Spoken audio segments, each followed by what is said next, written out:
Mensagem bíblica. Os fundamentos da Igreja Bíblica não podem ser alterados. A mensagem que vai ser ministrada tem o propósito de ser uma pequena contribuição sobre os fundamentos da Igreja Bíblica para quem não tem esse conhecimento. Ao longo da história do cristianismo, têm existido igrejas e igrejas. Umas preenchem os requisitos bíblicos para que sejam o real corpo de Cristo. Outras, porém, aparentam não compreenderem os fundamentos que as Santas Escrituras nos ensinam, devido ao inadequado conhecimento dos líderes. Esta mensagem, ainda que reduzida, poderá contribuir para que haja um pouco de luz sobre este tema. Que Deus vos abençoe e a Deus toda a glória. Amém. A Igreja de Cristo teve a sua origem no dia da festa judaica do Pentecostes. Nesse dia, Deus derramou o seu Espírito Santo sobre quase 120 irmãos em Jerusalém, os quais ficaram sendo o fundamento da Igreja de Cristo. Jesus disse-lhe: ficai em Jerusalém, até que do alto sejais revestidos de poder. Lucas 24, 49. Em nossos dias, precisamos do mesmo revestimento do Espírito Santo e ter a mesma experiência. O Espírito Santo ensina, guia, conforta, capacita com poder os seus servos para, como no princípio, pregarem o Evangelho. Busque-o, receba-o, fique primeiro na sua Jerusalém e então, com este fundamento bíblico, pregue o Santo Evangelho. Amém e amém. O Espírito Santo de Deus é nas Escrituras ilustrado em forma de pomba. Mateus 3 e verso 16. E o poder do Espírito Santo é ilustrado com línguas de fogo sobre aqueles que esperaram em Jerusalém no dia da festa de Pentecostes. Atos 2 e verso 3.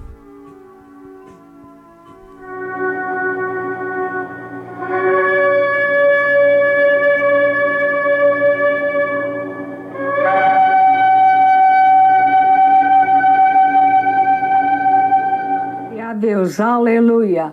Mais uma vez estamos na presença do Senhor para louvar o seu nome, para lhe dar a glória, para o exaltar como Ele é digno de ser exaltado. Glória ao nome do Senhor. Glorificamos o Senhor porque Ele é o nosso melhor amigo, Ele é o Senhor da nossa vida, Ele é o nosso libertador, é o nosso Salvador, é aquele que deu a sua vida por cada um de nós. Glória ao nome do Senhor. E com gratidão nos nossos corações nós queremos glorificar e bendizer o seu nome. E queremos dizer, irmão e querida irmã, querido amigo que nos ouve, busca o Senhor, porque tudo nos mostra que Jesus está às portas para vir buscar a sua igreja.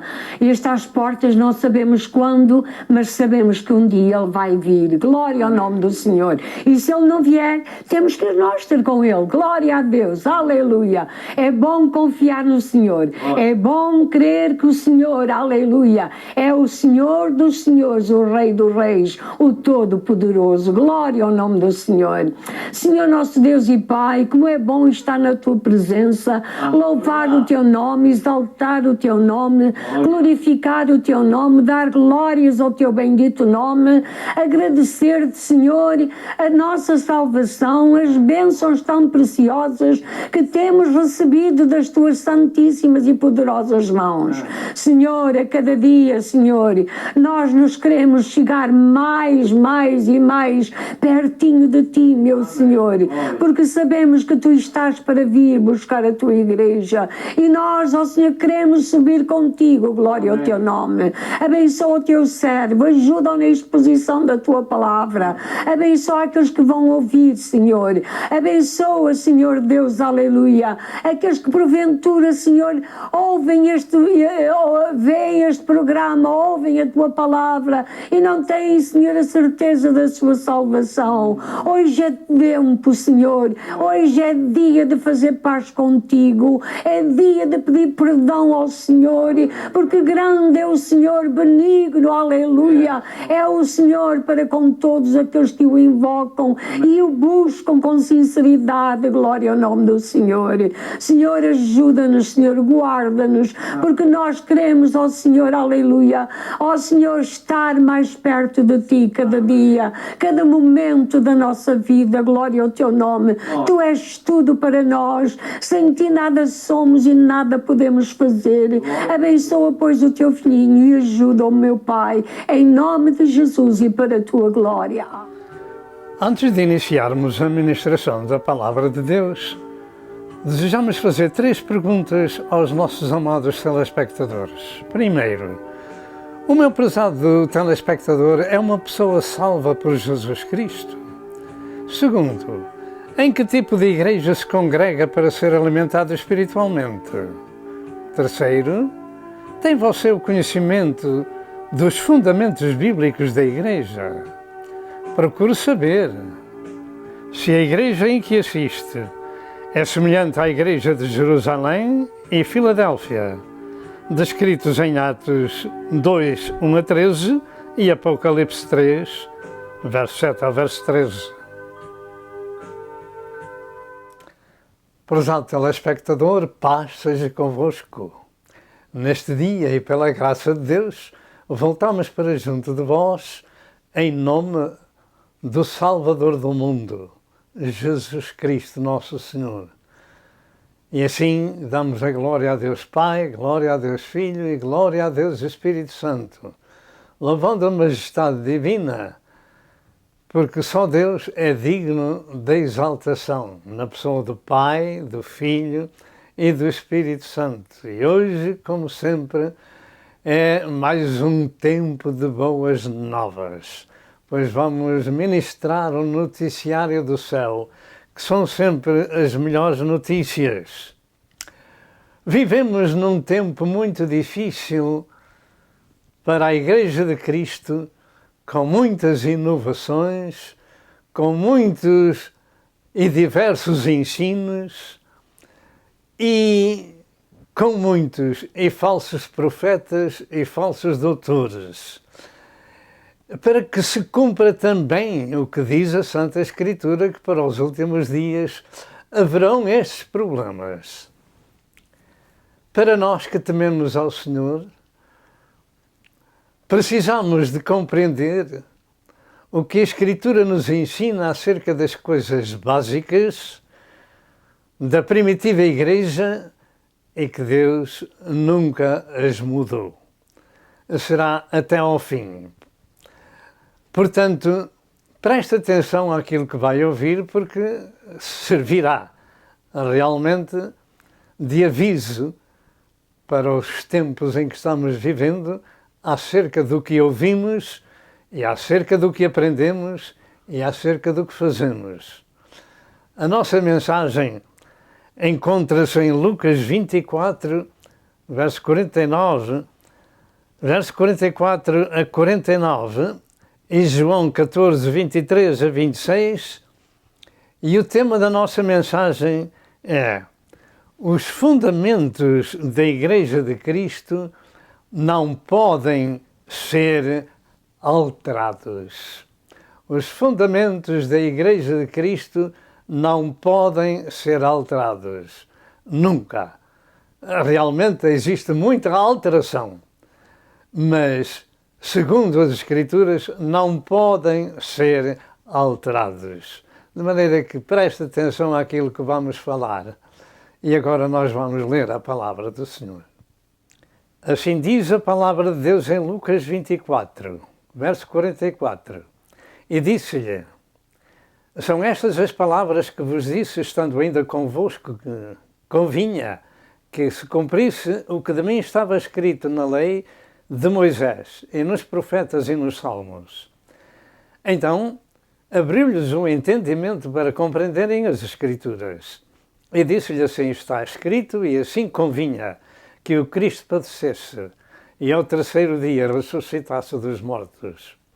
E em seu nome se pregasse o arrependimento e a remissão dos pecados, em todas as nações, começando por Jerusalém. E dessas coisas sois vós testemunhas, e as que sobre vós envio. A promessa de meu Pai: ficai, porém, na cidade de Jerusalém, até que do alto sejais revestidos de poder. Até que do alto sejais revestidos de poder. O que está escrito e nunca muda. Vamos ler o segundo texto. Em São João, capítulo 14, verso 23, ao verso 26, diz estas palavras. Jesus respondeu e disse-lhe: se alguém me ama, guardará a minha palavra, e meu Pai o amará, e viremos para ele e faremos nele morada. Quem não me ama, não guarda as minhas palavras. Ora, a palavra que ouvistes não é minha, mas do Pai que me enviou.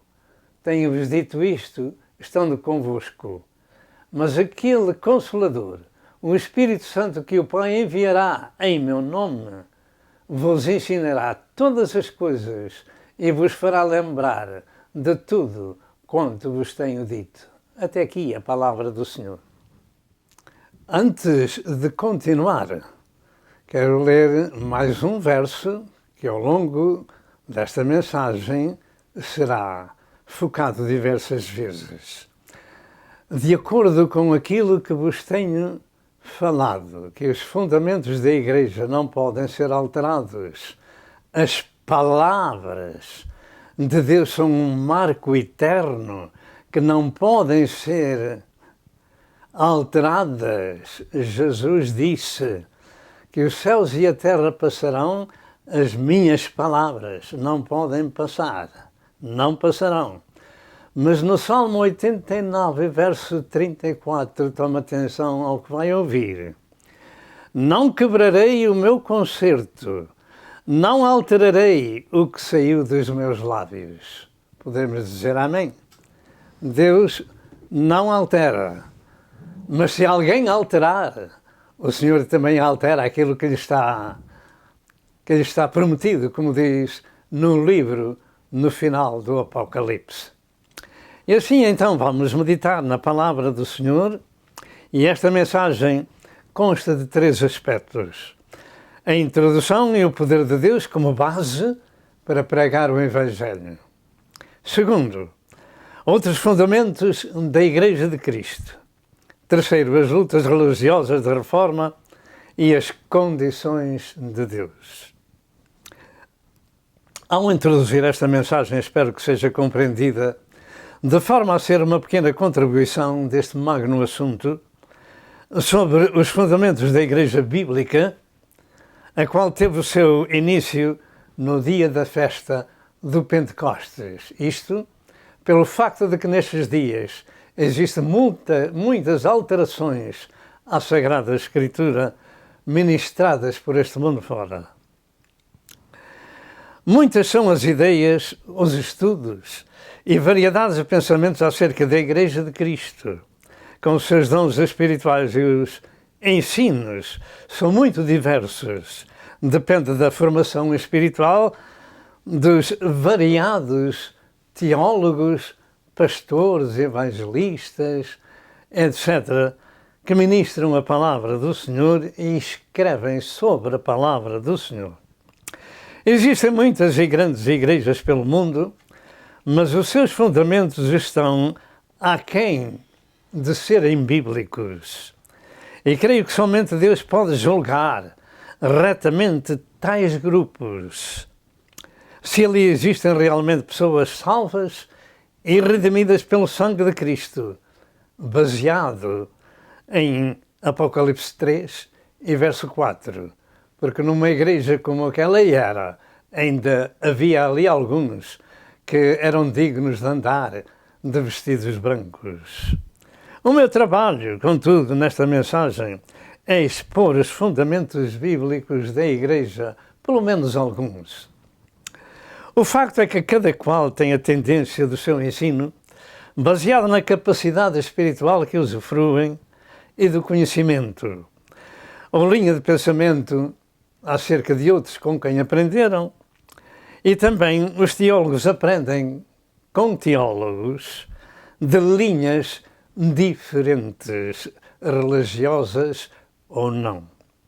Pastores aprendem de pastores, escritores aprendem de escritores, etc, etc. O importante para se entender as Escrituras está na humildade, com certeza. Na humildade e no temor do Senhor e de dar lugar ao Espírito Santo em nossas vidas, pedindo a Deus que o Senhor nos conceda a graça de poder saber o que falamos pela boca fora, porque os outros ouvem o que a gente diz e tomam decisões na vida de acordo com aquilo que ouvem. E muito ensino espúrio e diabólico existe por este mundo nestes últimos dias da hora da graça de Deus. Como todos os estudantes das Santas Escrituras conhecem, o Evangelho de Cristo foi escrito por 4 escritores e ocupam a revelação do Messias a Israel e revelam os ensinos de Jesus para a humanidade, e particularmente a redenção pelo seu sangue no Calvário. Mateus, Marcos, Lucas e João escreveram os chamados Evangelhos. E Lucas escreveu também os Atos dos Apóstolos. Paulo, Pedro e João escreveram a maior parte das epístolas ou cartas às igrejas que estabeleceram.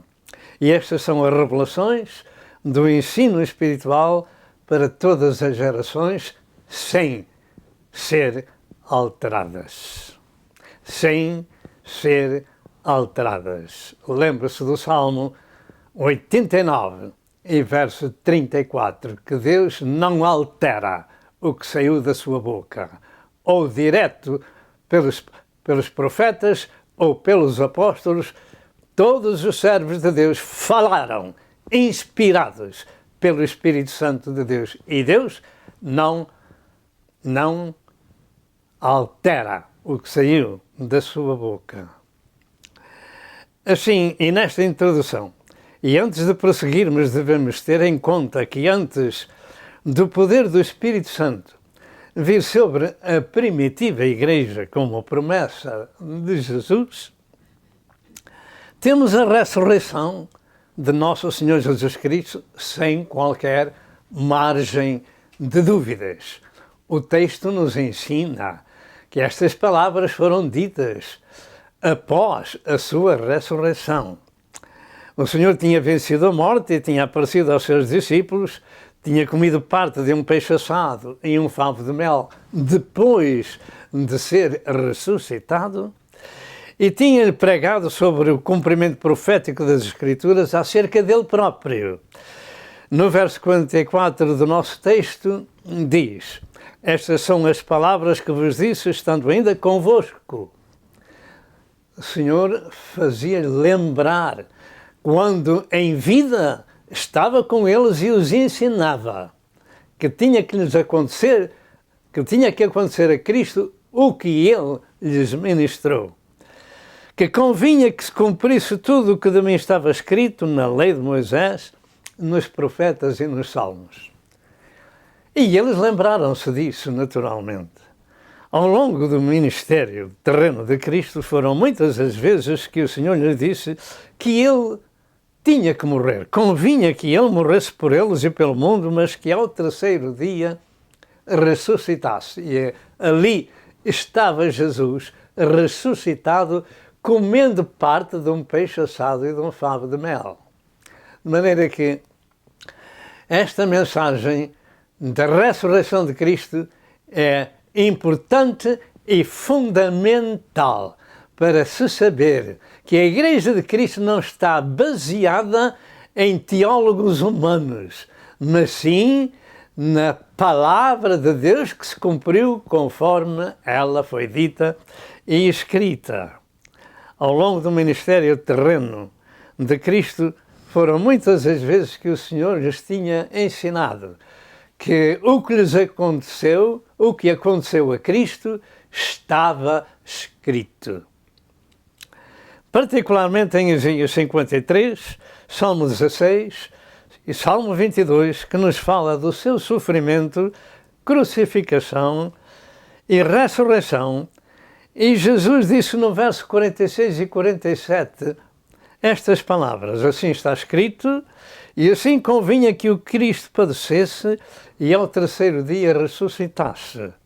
E em seu nome se pregasse o arrependimento e a remissão dos pecados em todas as gerações, começando por Jerusalém. E ainda hoje é assim.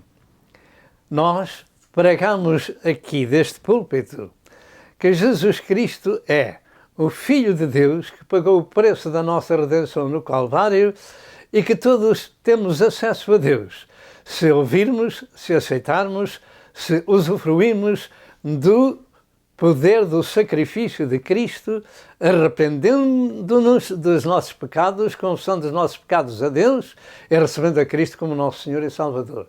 Deus continua a salvar almas.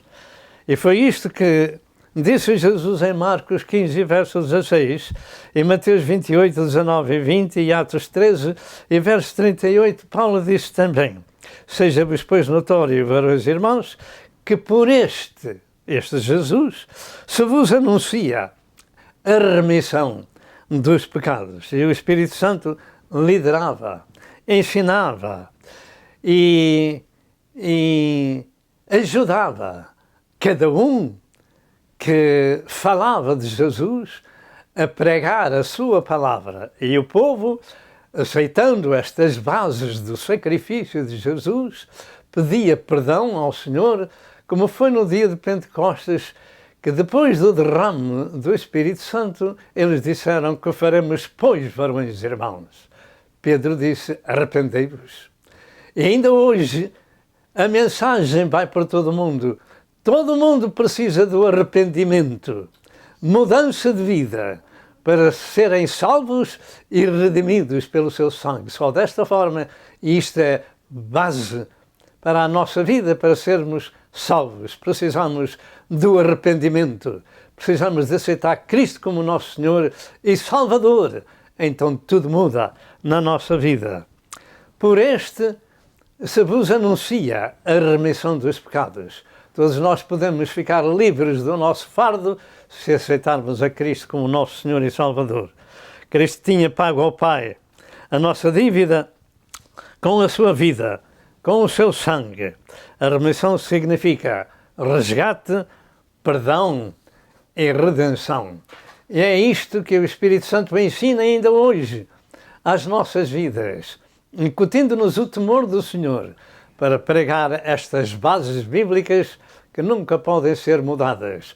Cristo ressuscitou, o Senhor enviou o seu Espírito Santo para ficar connosco todos os dias da nossa vida, e ainda hoje Ele continua capacitando, ensinando e levando ao arrependimento as almas para aceitarem a Cristo como seu Senhor.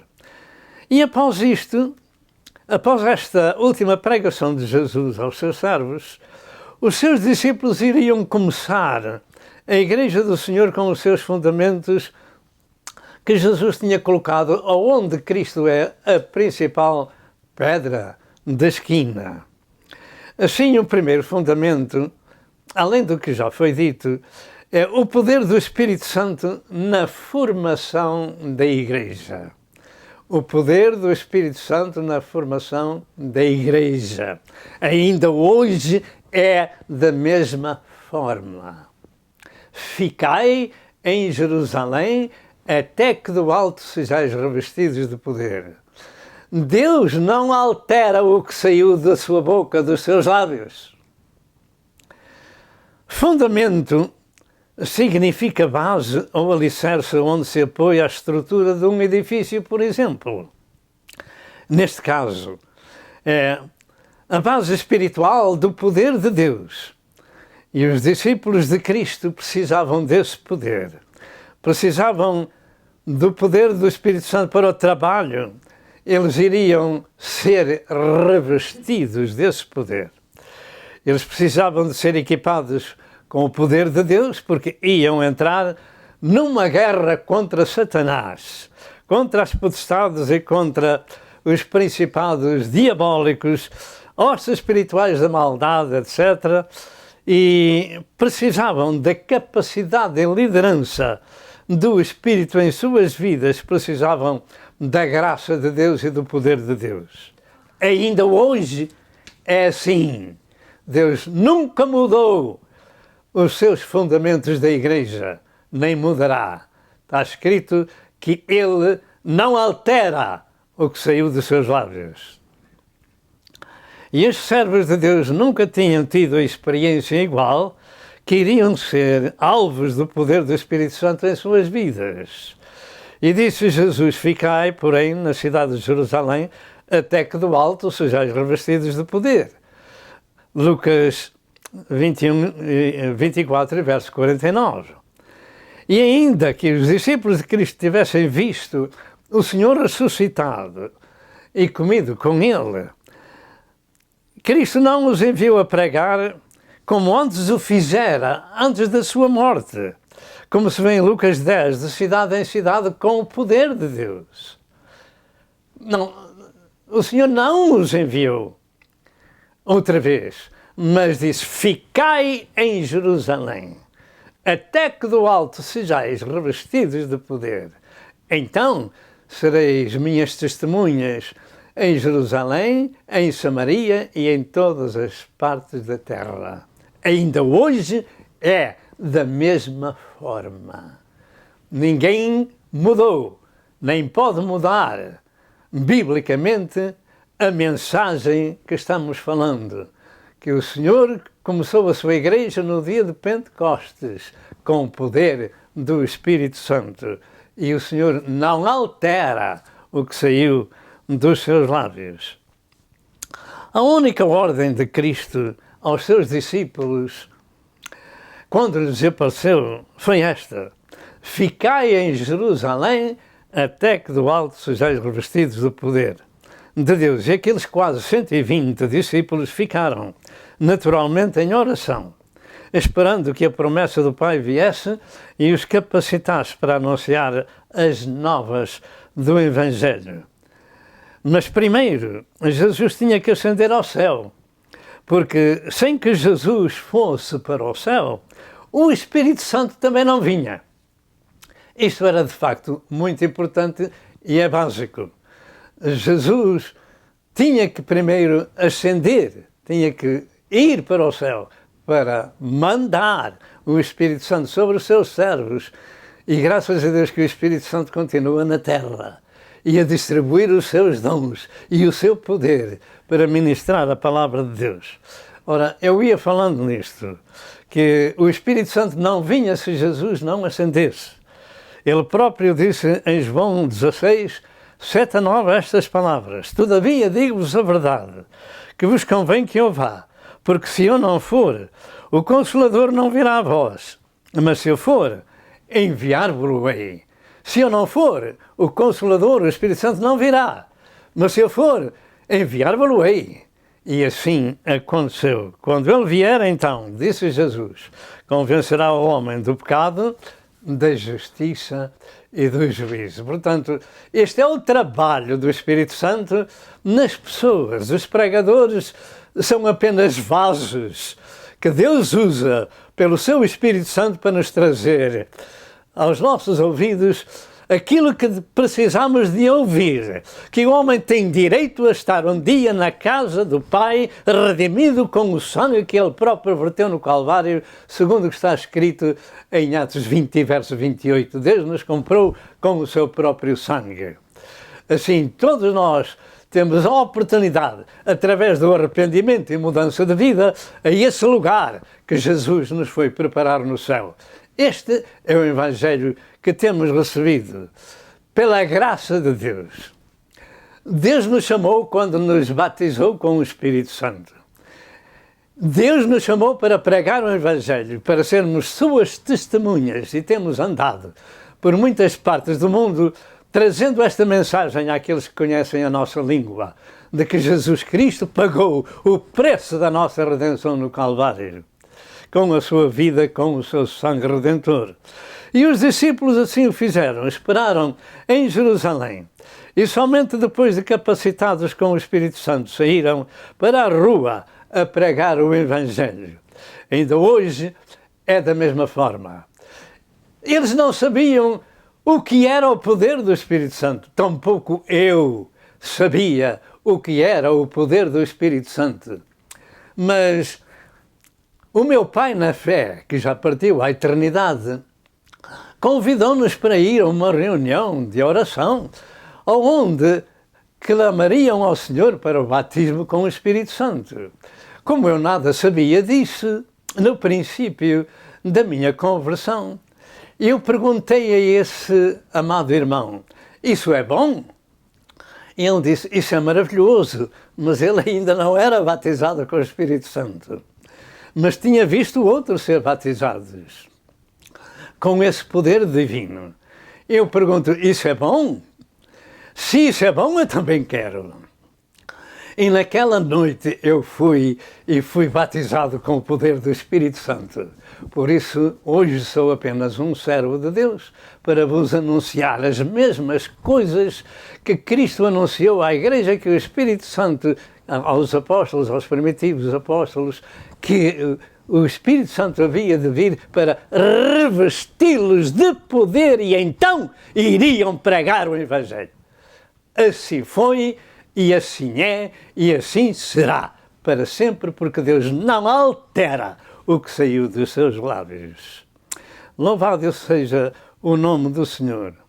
Portanto, ainda hoje é da mesma forma. Quem vai pregar o Evangelho precisa de ficar na sua Jerusalém e ser, em primeiro lugar, capacitado por Deus para essa tarefa da luta contra as potestades do inferno.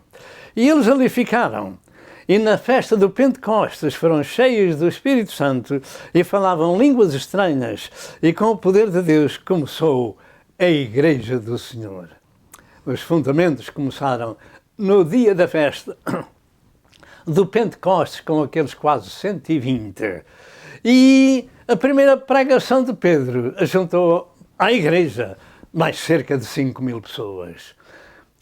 Ainda hoje, o mundo precisa de ouvir o poder do Espírito Santo como os outros ouviram. Louvado seja Deus. Os princípios da Igreja de Cristo estão exarados em Atos 2.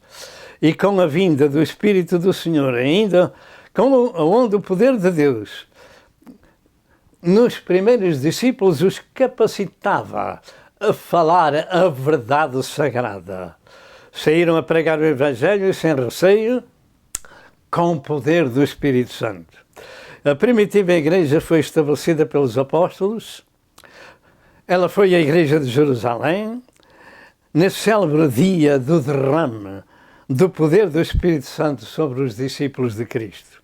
Este é o fundamento básico da Igreja de Cristo, ou seja, a Igreja foi fundada com o poder de Deus e o fundamento nunca mudou, nem nunca mudará para a Igreja em todas as gerações. Em todas as gerações, em todas as gerações. A rocha eterna disse estas palavras, ficai em Jerusalém até que do alto sejais revestidos do poder. Se os primitivos precisavam desse poder, os atuais desse poder precisam. O que podemos entender é que fora deste fundamento do poder de Deus, todos os outros fundamentos são de origem humana e por essa causa existem muitos ensinos errados e linhas de pensamento de doutrinas que são contrárias à Santa Escritura. Os alicerces ou fundamentos de alguma construção têm que ser em terreno sólido para evitar a sua destruição. As construções sobre a terra sem solidez estão destinadas a ser destruídas, porque com os ventos e as chuvas elas serão arruinadas e será grande a sua queda. Assim é com as construções espirituais. Elas ficam sujeitas a provas e a tentações e a laços satânicos ao longo da vida de cada qual, e precisamos dos fundamentos espirituais sólidos para evitar as quedas nas provações. A Igreja de Cristo começou com o poder de Deus, com o poder do Espírito Santo, na festa judaica do Pentecostes, e assim deve ser como os alicerces primitivos. Porque Deus não mudou, nem altera o que saiu dos seus lábios. As palavras do Senhor são um marco eterno, são como uma bigórnia que destrói todos os martelos. O Salmo 89, em verso 34, Deus não altera o que saiu dos seus lábios. Diga, Deus não altera. Deus não altera. Deus não altera, nem nunca alterou a sua igreja, a sua doutrina, os seus fundamentos desde o princípio. Jesus disse, não vos pertence saber os tempos ou as estações que o Pai estabeleceu pelo seu próprio poder, mas recebereis a virtude do Espírito Santo que há de vir sobre vós, e ser-me-eis testemunhas tanto em Jerusalém, como em toda a Judeia e Samaria, e até aos confins da terra.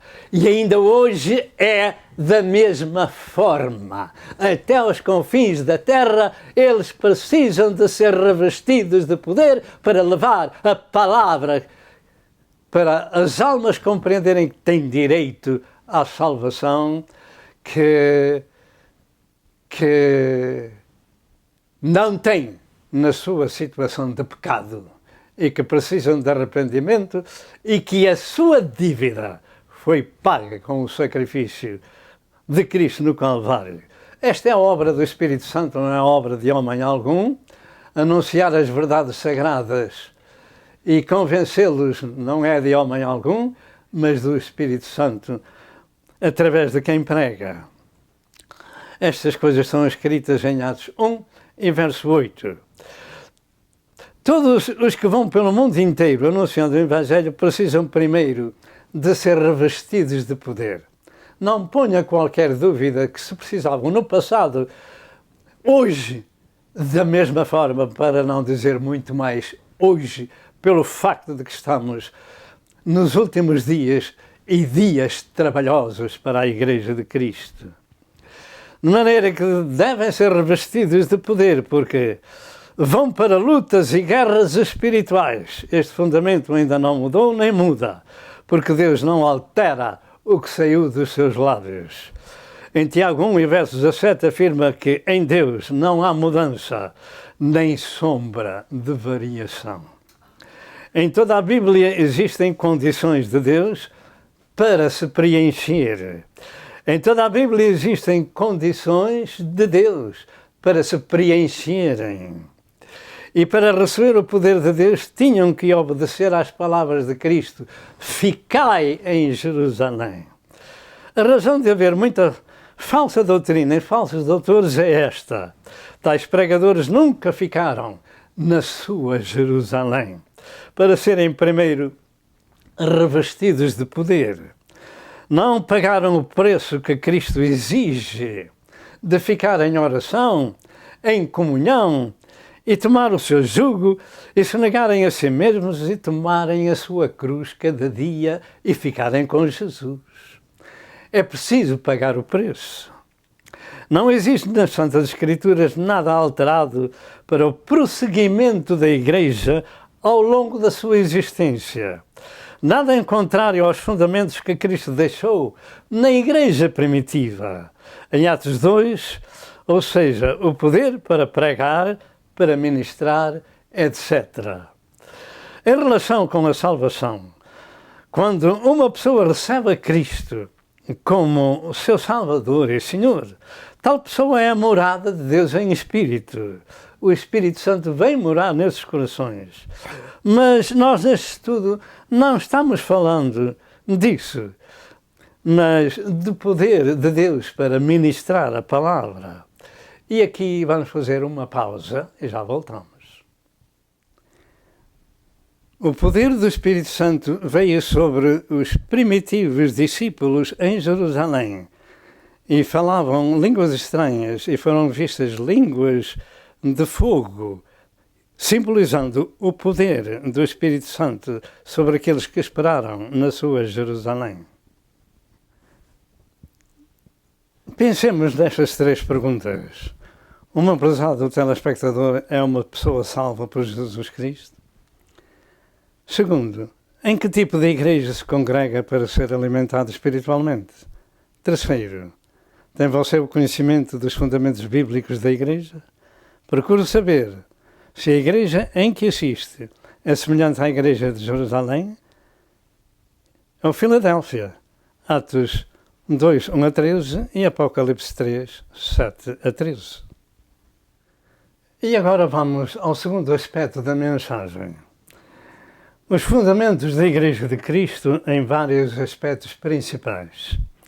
Primeiro, além daquilo que já foi falado, em primeiro lugar, a Igreja de Cristo está também fundada no cumprimento profético da morte e ressurreição de Jesus Cristo. Embora tenhamos já falado, vamos continuar falando algo mais.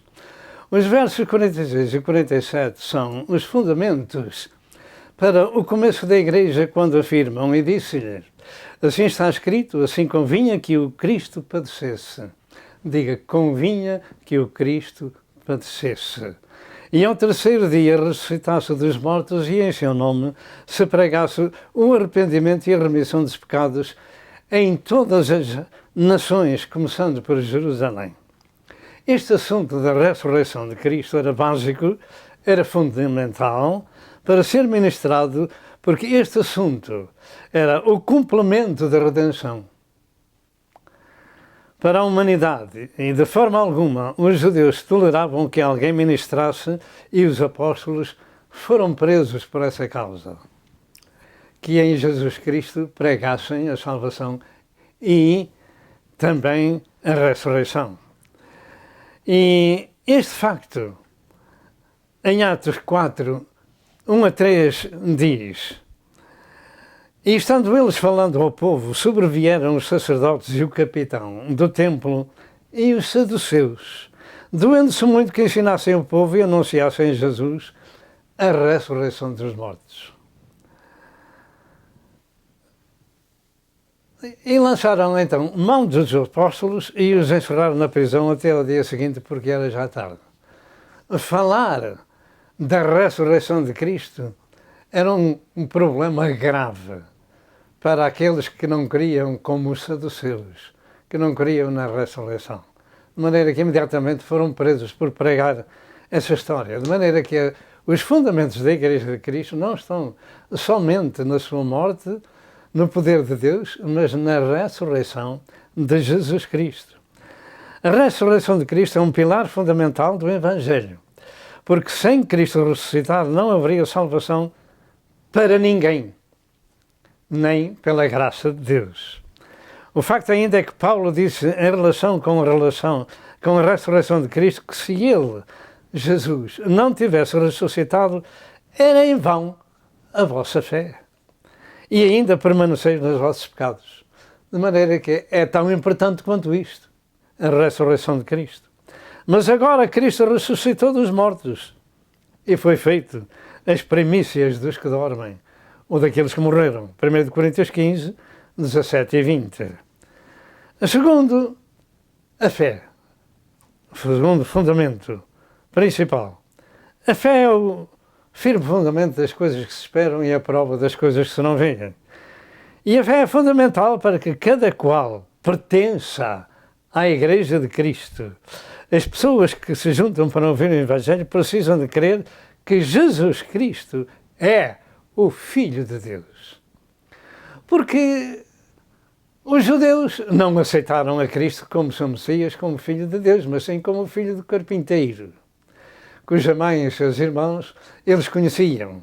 Viam apenas as coisas naturais e não as espirituais. Jesus disse estas palavras em João 3, e verso 36.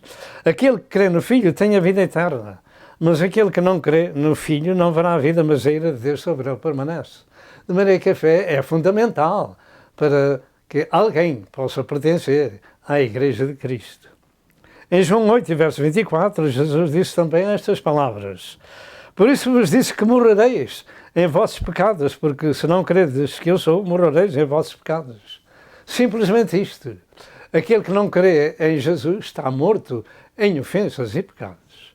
Crer ou não crer que Jesus Cristo é o Filho de Deus é sinal de vida ou morte espiritual.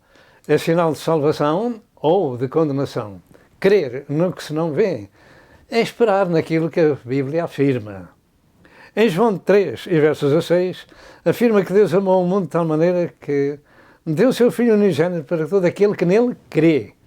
Não pereça, mas tenha a vida eterna. Assim, a Igreja de Cristo é, no aspecto universal, um conjunto de pessoas que são redimidas pelo sangue do Cordeiro de Deus e de igrejas locais que formam esse corpo universal de Cristo e que recebem a Cristo como seu Senhor e Salvador, ouvindo o Evangelho conforme Marcos 16, 15 e 16. E essas pessoas são agregadas à Igreja, onde Cristo é a cabeça dela. Efésios 1, verso 22 e verso 23, Colossenses 1, verso 18 e Mateus 21, verso 42. E fora da Igreja, nenhuma religião existe que possa levar-nos a Deus. Não existe mais ninguém, a não ser Jesus, porque Jesus deixou bem expresso essa doutrina. Eu sou o caminho, a verdade e a vida, e ninguém vem ao Pai senão por mim. Simplesmente isto. Ninguém vem ao Pai senão por mim. E o Evangelho é pregado em todas as nações e a todas as gentes e todas as religiões humanas precisam de ouvir esta verdade sagrada, porque não há outra Bíblia além da Bíblia Sagrada. Não há outra revelação de Deus aos homens a não ser ao povo judeu. Não há outro Salvador a não ser um judeu, cujo nome é Jesus Cristo. Louvado seja Deus, nosso Senhor. Assim, o Senhor disse que ninguém vem ao Pai senão por Ele. João 14, e verso 6.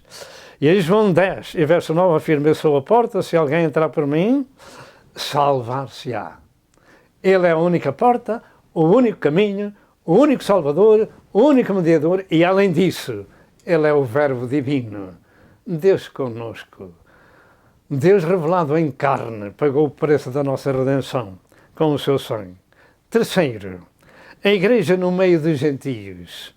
Certo dia, em João 10, em versos 16, Jesus afirmou estas palavras: ainda tenho outras ovelhas que não são deste aprisco, ou redil ou curral. Também me convém agregar estas, e elas ouvirão a minha voz, e haverá um rebanho e um pastor. E assim, profeticamente, também se cumpria em Cristo o que dele estava escrito, que teria sido dado para concerto e luz dos gentios, como se lê em Isaías 42 e verso 6, e Isaías 49 e verso 6. E o facto aconteceu, ou tomou lugar, em Atos 10, temos a conversão do primeiro gentio, digamos assim, Cornélio, e seus familiares e amigos. E o apóstolo Paulo foi o homem que mais trabalhou no princípio do cristianismo e em todo o seu ministério para pregar aos gentios a palavra de Deus.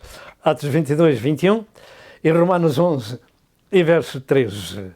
E enquanto Israel, a nível nacional, rejeitou o seu Messias, o povo gentio de todo o mundo tem tido ao longo da sua história de quase 2000 anos o privilégio de conhecer também os planos de Deus e proclamá-los, e até que se deu o arrebatamento da Igreja para a casa do Pai. Esse arrebatamento, continuamos dizendo aqui, que será antes da grande tribulação? Por favor, veja os nossos programas sobre esses assuntos. Quarto lugar, quarto fundamento na Igreja primitiva, o fundamento da unidade da Igreja. Segundo o que se presencia por todo o mundo, a Igreja de Cristo está enferma em diversos lugares, com muitas variedades, muitas doutrinas humanas, em que as ovelhas são apacentadas. Infelizmente, estas enfermidades já vêm desde o princípio, não é de agora, mas agora, nestes fins, acentuadamente. Mas já vem desde o princípio, como se vê em algumas mensagens de Cristo às igrejas da Ásia, no capítulo 2 e no capítulo 3 de Apocalipse. Mas para os tempos do fim da graça de Deus, estamos a solene aviso de que Deus nos avisou que esses tempos seriam trabalhosos para a Igreja do Senhor. 2 Timóteo 3, verso 1 ao verso 8. De maneira que tomemos atenção àquilo que está sendo ministrado sobre os fundamentos da Igreja, para que, se andarmos em erro, poderemos ser avisados e a seguir os bons fundamentos. Queremos que estamos neste tempo do fim e também abundam por todo o mundo falsos profetas e falsos doutores com toda a sorte de heresias, apacentando-se do rebanho de Deus. Mas também isto está escrito que haveria de acontecer. 1 Timóteo 4, verso 1, e Mateus 24, verso 24, etc. De maneira que, como estamos no fim, estas coisas são proféticas e tinham que acontecer. O importante é compreender aquelas 3 perguntas que temos feito já 2 vezes. Em que igreja somos apacentados? Temos nós o conhecimento aonde estamos sendo apacentados e o conhecimento da palavra de Deus? E de acordo com as Santas Escrituras, para este tempo do fim, não podemos esperar outras coisas senão tempos trabalhosos para o povo de Deus. Quem é o povo de Deus? Aqueles que formam o corpo de Cristo, onde Ele é a cabeça. Muitas perguntas surgem no meio do povo de Deus. Às vezes, o povo de Deus começa a olhar para um grande rebanho, uma grande igreja, e o diabo segreda-lhes e diz, estás a ver? Ali é que se prega o Evangelho, toda a gente vai ali ouvir. Você gostaria de pertencer a essa igreja? Lembre-se destas palavras. Não temas ao pequeno rebanho, porque a Deus lhe agradou dar-vos o reino. E lembre-se de que a igreja de Filadélfia, no Apocalipse, é uma igreja básica para seguir. Aquilo que esta igreja fazia, guardava a palavra, tinha pouca força, eram poucos. E alguém disse, Senhor, são poucos os que se salvam. Não temas ao pequeno rebanho, porfia entrar pela porta estreita. Louvado seja Deus. De maneira que muita gente olha para muita gente e alguns nem sequer a Bíblia têm. Mas vão passar o seu tempo. Prega-se ali a palavra de Deus ou entretém-se o povo com coisas que o povo gosta? Mensagem para a igreja é sempre mensagem de aviso, de correção, de ensino, de conversão daqueles que ali chegam, dos dons espirituais, do ensino sagrado, da santificação, sem a qual ninguém verá o Senhor. Ali na igreja, Deus está preparado para pôr um jugo sobre cada um de nós. Está preparado para pôr uma cruz sobre cada um de nós. E está preparado para dizer aos nossos ouvidos, nega-te! Toma a tua cruz e segue-me. Alguém gosta destas mensagens? Se Cristo sofreu, é um privilégio para os crentes também tomar a sua cruz, não é? Louvado seja o Senhor. Entretanto, a unidade, de acordo com as Santas Escrituras, esse tempo ia falando, são tempos trabalhosos para o povo de Deus e resta-nos ser vigilantes e ocupados na obra do Senhor. Tomando Jesus, sendo Deus, tomou a forma de servo, nós não somos maiores que Jesus. somos muito mais pequenos e não chegamos nem para a sola dos seus sapatos. De maneira que devemos-nos enveredar pelos caminhos que Ele nos ensina e não nos caminhos que o mundo nos oferece. Buscando ao Senhor, buscando cada dia e com humildade e reverência dizer: Senhor, obrigado pelo perdão, obrigado pela salvação, obrigado pela Tua paz, obrigado pelo Teu Espírito Santo, obrigado que tiveste misericórdia de mim, pecador, e me perdoaste e redimiste com o poder do Teu sangue. Assim, entretanto, a unidade de que íamos falando, segundo os livros, significa ação coletiva tendente a um fim único. Unidade é fundamental na Igreja.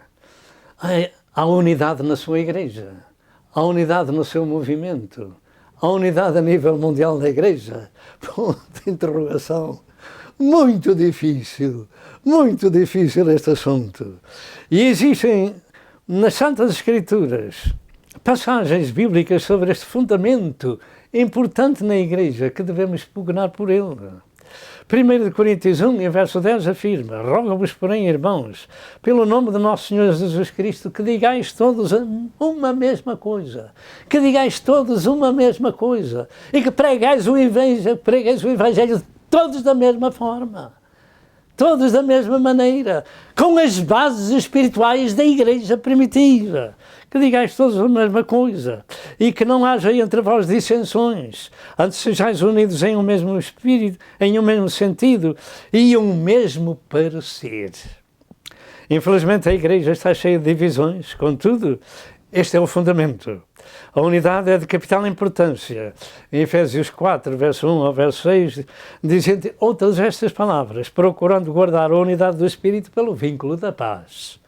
Em Atos 2, 42 e 46, diz que a Igreja perseverava unânimes na doutrina dos apóstolos, etc, etc. O problema que afeta a Igreja é que em muitos lugares prevalece o intelecto, o ensino humano, e não preside o Espírito Santo de Deus por falta de conhecimento bíblico. O conhecimento é importantíssimo para cada um de nós. Quinto lugar, a Igreja de Cristo fundada e capacitada com ministérios espirituais. Isto é fundamental. A Igreja de Cristo começou em Jerusalém com o poder de Deus, como temos vindo a falar, em Atos 2, e a história da Igreja é semelhante a um edifício que tem o seu fundamento e a sua doutrina em Jesus Cristo e seus apóstolos, como está escrito em Efésios 4, 11 e 12. Naturalmente, Cristo é a principal pedra desse fundamento. Estas Escrituras afirmam: e Ele mesmo deu uns para apóstolos, e outros para profetas, e outros para evangelistas, e outros para pastores e doutores, querendo o aperfeiçoamento dos santos. Diga: aperfeiçoamento dos santos. Para a obra do ministério, para a edificação do corpo de Cristo. Não há edificação do corpo de Cristo sem estes ministérios. Estes são os 5 ministérios dos fundamentos da Igreja, e ainda nestes dias é da mesma forma, porque Deus não muda, nem mudará de opinião, nem alterará o que saiu da sua boca. Salmo 89, verso 34. Entretanto, temos de compreender que estamos falando da Igreja em geral, e não de uma pequena congregação em fase de crescimento liderada por um pastor, cujas pessoas são feitas filhas de Deus pelo arrependimento e começam a ser ensinadas. E também em Efésios 2, 19 a 22, diz estas palavras: assim que já não sois estrangeiros nem forasteiros, mas concidadãos e santos, dos santos e da família de Deus, edificados sobre o fundamento dos apóstolos, edificados sobre a doutrina apostólica, sobre o fundamento dos apóstolos e dos profetas, e de Jesus Cristo, que é a principal pedra da esquina, no qual todo o edifício bem ajustado cresce para templo santo no Senhor. E se alguém não faz parte desse templo santo do Senhor, não pertence à Igreja de Cristo, no qual também vós juntamente sois edificados para a morada de Deus em Espírito. Graças a Deus, todo aquele que recebe Cristo como seu Senhor e Salvador, o Espírito do Senhor vem às suas vidas e fica lá. Esta é a finalidade da Igreja. Crescer, ser edificada, para que Deus more nela e seja a luz da terra e as luzes do mundo, edificados nesta doutrina sagrada. Sexto lugar, sexto fundamento, a Igreja de Cristo é capacitada com dons do Espírito Santo, tanto na primitiva, como ao longo do caminho, como nestes dias, mais do que nunca. As igrejas precisam dos ministérios espirituais e dons espirituais. Deus nunca muda. A promessa é para todos nós, louvado seja Deus. Afirmam uma grande parte dos líderes de várias igrejas que vários dons do Espírito Santo não estão mais em operação, como existem muitos livros escritos sobre esses assuntos. Contudo, isso não é verdade. E também não dão sólidas bases bíblicas das suas afirmações. A Igreja, ao longo dos séculos, tem precisado e continua precisando desses dons espirituais de Deus para sua sobrevivência como a primitiva Igreja e serem edificados. Segundo as Escrituras, se alguém está em Cristo, nova criatura é. As coisas velhas já passaram e eis que tudo se fez de novo. 2 Coríntios 2, 5 a 17. E tanto estas criaturas eram do passado como do presente. E o vinho novo deita-se em odres novos. Mateus 9, e verso 17. E tais pessoas que passaram pelo novo nascimento espiritual, em João 3, 1 a 7, por exemplo, fazem parte da Igreja, os quais precisam de ser equipados com os dons do Espírito Santo. Todo o cristão de Cristo é um soldado espiritual, é um servo e precisa estar apetrechado para as lutas pela causa da verdade no meio do mundo agreste a este livro sagrado, à palavra de Deus. Todos lutam, todos, não a Igreja, lutam contra a palavra de Deus, dizendo que é escrita por homens. E nós daqui dizemos, estes escritores foram inspirados pelo Espírito Santo, de maneira que esta é a palavra de Deus, vinda de Deus e escrita por homens de Deus. Em 1 Coríntios 12, 7 a 11, diz estas palavras: mas a manifestação do Espírito é dada a cada um para o que for útil, porque a um pelo mesmo Espírito é dada a palavra da sabedoria, e a outro pelo mesmo Espírito a palavra da ciência, e a outro pelo mesmo Espírito a fé, e a outro pelo mesmo Espírito os dons de curar, e a outra a operação de maravilhas, e a outra a profecia, e a outro o dom de discernir os Espíritos, e a outra a variedade de línguas. Nós não podemos meter tudo num estudo só, de maneira que estamos alinhavando. E estas palavras jamais acabaram para a Igreja em todas as gerações. Elas continuam sendo a doutrina divina, porque Deus não altera o que saiu dos seus lábios. Se a primitiva Igreja precisava dos dons, a Igreja ao longo dos séculos precisou dos dons e a Igreja dos últimos dias precisa dos dons. E ponto final. Louvado seja Deus. Todos os filhos e servos de Deus são suas testemunhas, estão em ação no corpo de Cristo e precisam de pôr em prática o seu dom, os seus dons espirituais, e diz estas palavras para todas as gerações. Segui a caridade, procurai, isto em 1 Coríntios 14, 1 a 5, Paulo ensina a Igreja a buscar esses dons espirituais e diz estas palavras: procurai com zelo. Sejamos zelosos em procurar esses dons. Estas palavras nunca foram alteradas, nem serão jamais. Procurai com zelo os dons espirituais, mas particularmente de profetizar. Porque o que fala língua estranha não fala aos homens senão a Deus. Porque ninguém o entende e em espírito fala de mistérios. Mas o que profetiza fala aos homens para edificação, exortação e consolação. O que fala língua estranha edifica-se a si mesmo. Louvado seja Deus. Mas o que profetiza edifica a igreja, por isso é maior.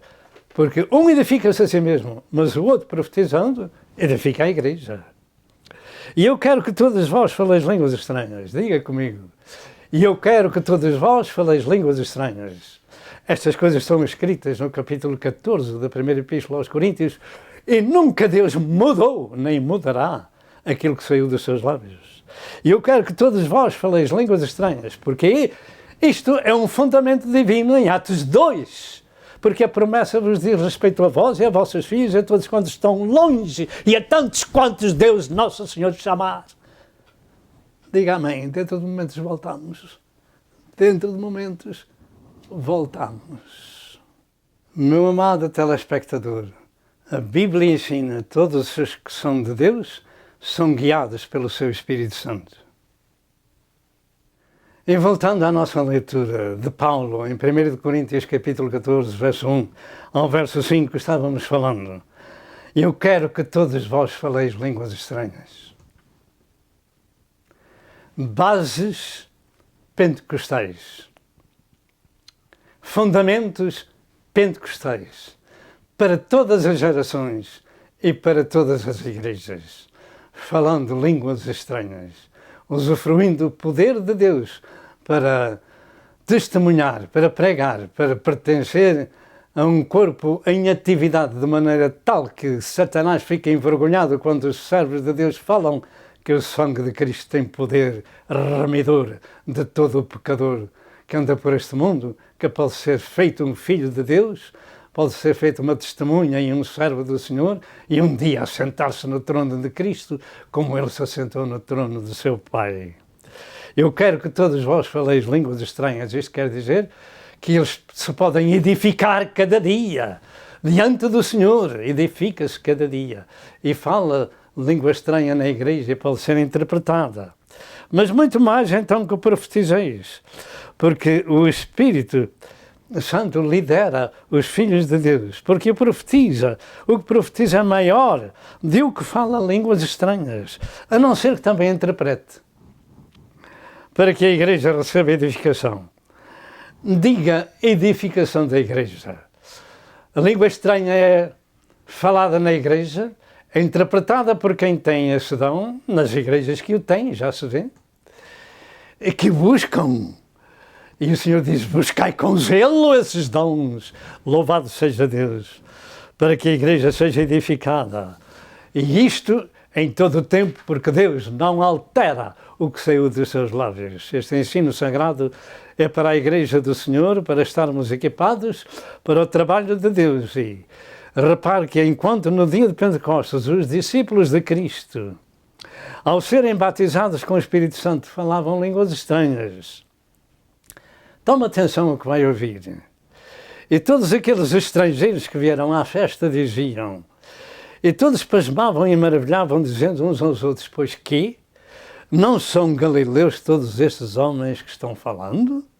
Como, pois, os ouvimos cada um na nossa própria língua em que somos nascidos? No batismo com o Espírito Santo, com o poder de Deus, falavam línguas que os outros percebiam, entendiam. Mas nas pessoas que recebem o dom de línguas estranhas, diz a palavra de Deus que ninguém os entende, porque em espírito fala com Deus, a não ser que haja quem interprete. E se nós ficássemos baseados neste ensino sagrado, e nestas coisas estamos falando da primitiva igreja, não seria tão bom? Deus não muda, não altera o que saiu dos seus lábios. Esta é a razão de Deus conferir também o dom da interpretação das línguas para a edificação da igreja. Terceiro aspecto da mensagem: lutas religiosas de reforma, reformadores, etc. Nós vamos falar apenas um pouco. Depois da verdadeira ou pseudo-conversão de Constantino, a igreja perseguida dos primeiros 3 séculos da sua existência ficou na sua maioria religiosa e misturada com o paganismo, idolatrada com o poder temporal de Roma. E os tementes a Deus se separaram. Continuaram agora sendo perseguidos pelos religiosos por vários séculos, até que chegou a chamada Reforma de Lutero e Calvino e outros.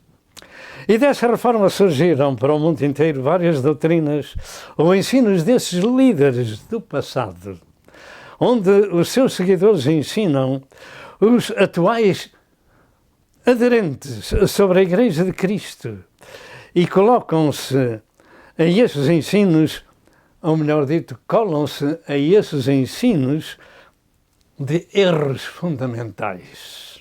Por exemplo, o catolicismo romano, que é uma mistura de judaísmo, cristianismo e paganismo, tem, entre outros, por exemplo, os ensinos do chamado Santo Agostinho, que espiritualizou muitas das passagens bíblicas. Existem muitos ramos de igrejas que nasceram por causa dessa chamada reforma, e graças a Deus por essa reforma, daqueles que protestaram contra a igreja idolatrada, eles próprios chamaram protestantes. E um desses ramos, mais tarde, veio a ser pentecostal, genuínos da primitiva igreja, que apareceram com o reavivamento da Azusa Street, e particularmente no meio do povo humilde americano.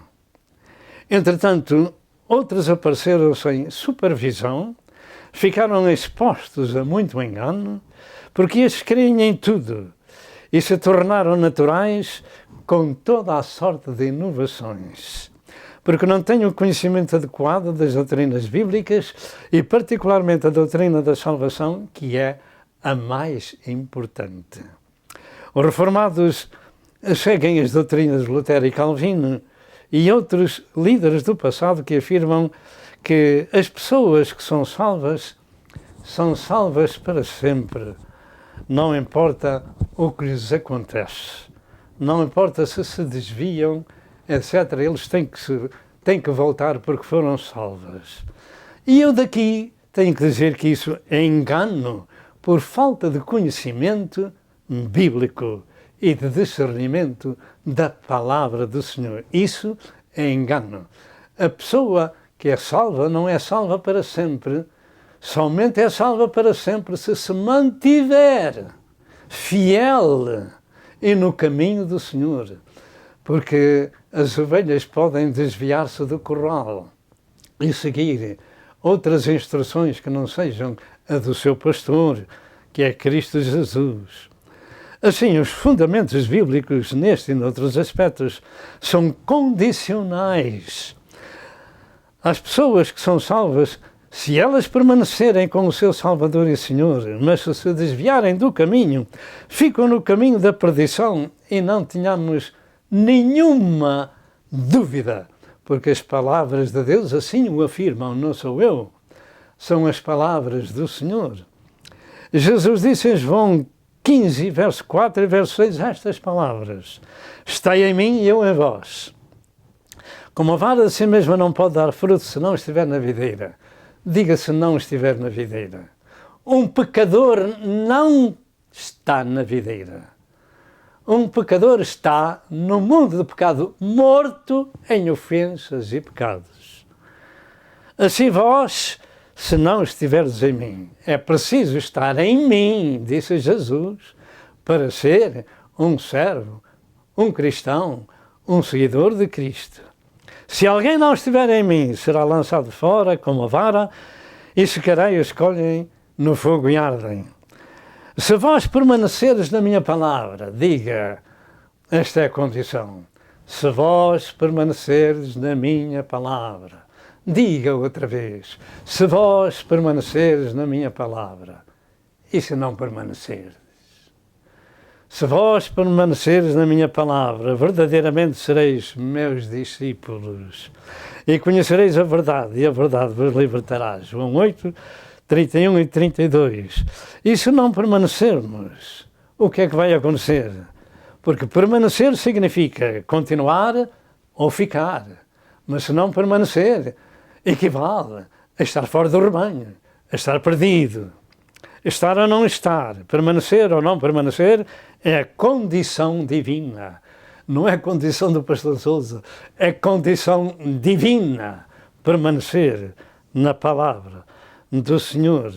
Ninguém se engana, porque a condição de Deus é fundamental para a nossa salvação.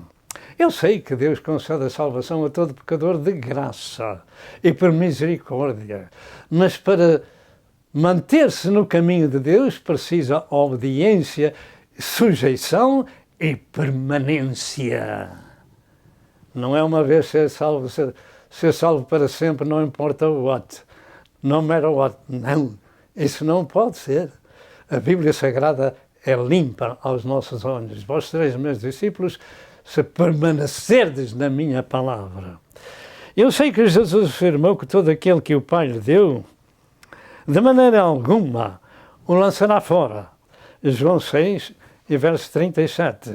E em João 10, 27 e 28, Cristo afirmou que conhece as suas ovelhas e ninguém as arrebatará da sua mão. Eu sei tudo isso, graças a Deus. Mas Jesus não exerce vontade sobre as decisões das ovelhas, mas mostra-lhe o perigo de não permanecerem na sua palavra, nem permanecerem na videira, nem aceitarem a poda que o Senhor concede pelo seu ensino às nossas vidas.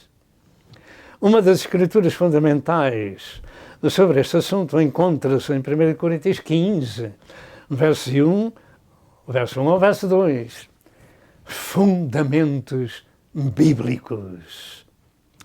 Eles afirmam peremptoriamente estas palavras: também vos notifico, irmãos, o Evangelho que já vos tenho anunciado, o qual também recebestes e no qual também permaneceis, pelo qual também sois salvos, se... É um se de tamanho, da terra ao céu. Se o retiverdes tal qual vos tenho anunciado, senão é que cresces em vão. Somos salvos pelo Evangelho, pela graça de Deus, mas precisamos de reter, precisamos de tê-lo conforme nos foi anunciado. Precisamos de permanecer, senão temos crido em vão. De maneira que uma pessoa só é salva enquanto se mantiver com o seu Salvador. E ponto final 3 vezes. Também vos notifico, irmãos, o Evangelho pelo qual sois salvos, no qual também permaneceis, se o retiverdes tal qual. Se o retiveres tal como vos tenho anunciado, senão é que cresces em vão. Esta condição de Deus nunca foi anulada das Escrituras. E reter, meu amado, que nos escuta, significa segurar ou guardar em seu poder. Mas se não reter, não tem. Simplesmente isto. Em João 8, em 2 de João 8, afirma: olhai por vós mesmos, para que não percamos o que temos ganho, mas recebamos o inteiro galardão. Então podemos perder aquilo que temos ganho. Mas o Senhor diz: olhai por vós mesmos, vigiai, para que não percas aquilo que o Senhor te deu. Mas em 2 de Pedro 2, verso 20 diz: porque se depois de teres escapado das corrupções do mundo pelo conhecimento do Senhor e Salvador Jesus Cristo, diga escapado das corrupções, escapado do pecado, escapado do mundo do pecado, escapado da vil concupiscência. Depois de teres escapado das corrupções do mundo pelo conhecimento do Senhor e Salvador Jesus Cristo, forem outra vez envolvidos nelas e vencidos, diga envolvidos e vencidos. E há muita gente que aceita a Cristo como seu Senhor e Salvador e infelizmente não chega ao fim da jornada, porque se desvia. Então, se forem outra vez envolvidos e vencidos, tornou-se o último estado pior do que o primeiro. E o apóstolo diz que seria como o cão que volta ao próprio vômito ou a porca lavada ao espojador da lama. Tão somente quanto isto. De maneira que tais pessoas perdem a sua salvação, precisam de reconversão. Este é o Evangelho. Este é o que diz o Espírito Santo do Senhor através deste fraco vaso. A casa varrida e adornada, Jesus disse que é susceptível de ficar pior 7 vezes e que o estado de Sião é pior do que o primeiro. Lucas 12, 24 a 26. E em João 5, verso 14, Jesus advertiu o homem que ele curou com estas palavras: eis que já está são, não peques mais, para que não suceda coisa pior. Diga comigo, já está são, não peques mais, para que não suceda coisa pior. Então o pecado aparta, o pecado separa, o pecado mata. Deus nos dá a salvação de graça, mas impõe condições, não tenha dúvida nenhuma. As condições são aceitar Cristo e ficar com Ele, como a vara da videira é apodada para que dê mais fruto. Este assunto que se segue, finda com ele esta meditação. Outros afirmam que os dons de Deus não estão em uso na Igreja, embora já tivemos falado um pouco sobre isto, vamos ainda falar. Outros aceitam alguns dons e rejeitam uns, e creem noutros, como o falar línguas é rejeitado, línguas estranhas, a interpretação das línguas, profecias, conhecimento, etc. Outros nem se importam de procurar esses dons e dizem até com sinceridade: nós não temos na Igreja quem fala línguas ou quem interprete, de maneira que estamos aqui por misericórdia de Deus. Alguns até são sinceros nesse aspecto. Portanto, não creem em línguas, em interpretação das línguas, profecias, conhecimento, etc. Estes afirmam que, havendo profecias, serão aniquiladas, havendo línguas, cessarão, havendo ciência, desaparecerá. E alguém poderá estar a rir-se daquilo que eu disse, mas ainda não acabei a pregação. Isto está escrito, está, sim, senhor. Será que este verso diz que estes 3 dons do Espírito acabaram para a Igreja ao longo dos séculos? E nós aqui podemos dizer com propriedade e fundamento bíblico: não, não e não. Paulo disse: buscai com zelo os dons espirituais, porque o que fala línguas estranhas edifica-se a si mesmo. O que profetiza ou interpreta, ou profetiza sem interpretação, edifica a Igreja. Se nós lêssemos o contexto, não faríamos tal afirmação que esses dons acabaram. Não faríamos tal afirmação, porque jamais Deus tirou da sua Igreja nenhum dos seus dons. Estas palavras de 1 Coríntios 13 e verso 8 referem-se ao contexto da caridade, ao amor na prática desse contexto e não no fim desses dons. A caridade, ou seja, o amor para com o próximo, ocupa o primeiro lugar das 3 virtudes mais importantes de Deus que nos ensina, ou seja, a fé, a esperança e a caridade, ou o amor na prática. Ele ocupa a parte principal, 1 Coríntios 13 e verso 13. Portanto, sejamos sóbrios, porque ciência nas Escrituras refere-se ao conhecimento. E se não houvesse conhecimento das Escrituras entre nós, então andaríamos todos às escuras sem saber o que Deus nos fala na sua palavra. O conhecimento tem que existir, a ciência tem que existir. Além disso, Paulo diz, depois das palavras de 1 Coríntios 13 e verso 8, diz umas outras que já falámos e vamos repetir. Segui a caridade, o amor na prática, e procurai com zelo os dons espirituais, mas principalmente o de profetizar. João 14, verso 1. E Deus nunca tirou isto da Igreja. Não ensina a Igreja ao contrário daquilo que a Santa Escritura nos ensina.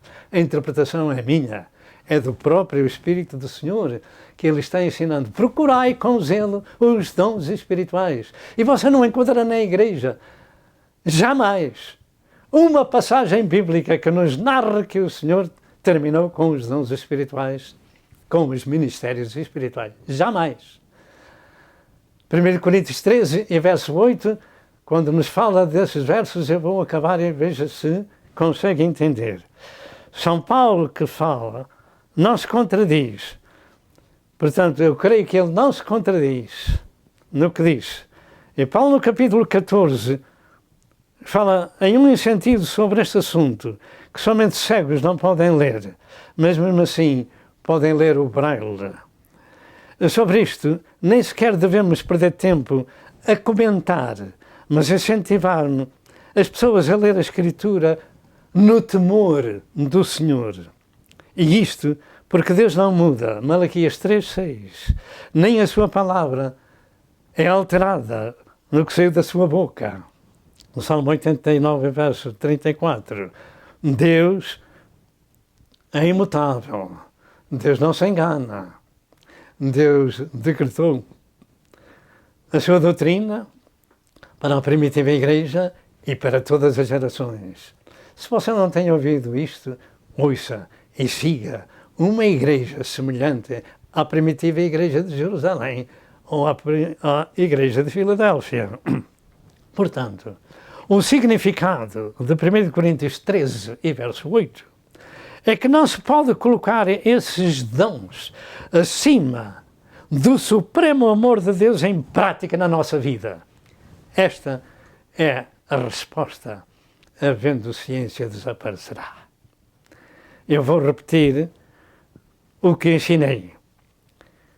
1 Coríntios 13, verso 8, diz que não se pode colocar, ou significa que não se pode colocar os dons, esses dons ali mencionados, acima do supremo amor de Deus em prática na nossa vida. Ou seja, que esses dons na prática da vida não teriam valor algum em relação com a caridade.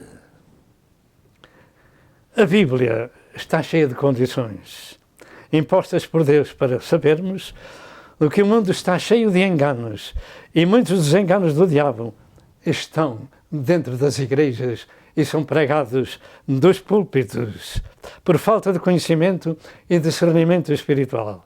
Se vós me buscardes, diz a palavra de Deus, vós me achareis.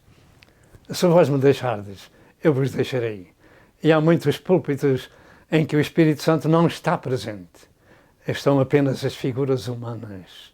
Que Deus tenha misericórdia do povo nestes dias difíceis, do fim da era da graça de Deus, porque os dias são trabalhosos para a Igreja.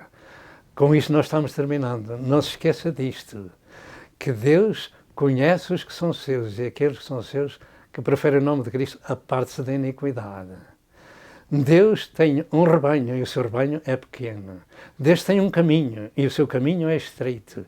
Deus tem um mediador entre Deus e os homens e um Salvador e o seu nome é Jesus Cristo, Deus revelado em carne. E fora dele não há salvação para ninguém. Mas ele impõe as suas condições. Está em mim e eu em vós. Se vós não estiveres em mim, serás lançado fora como a vara, secará e herderá.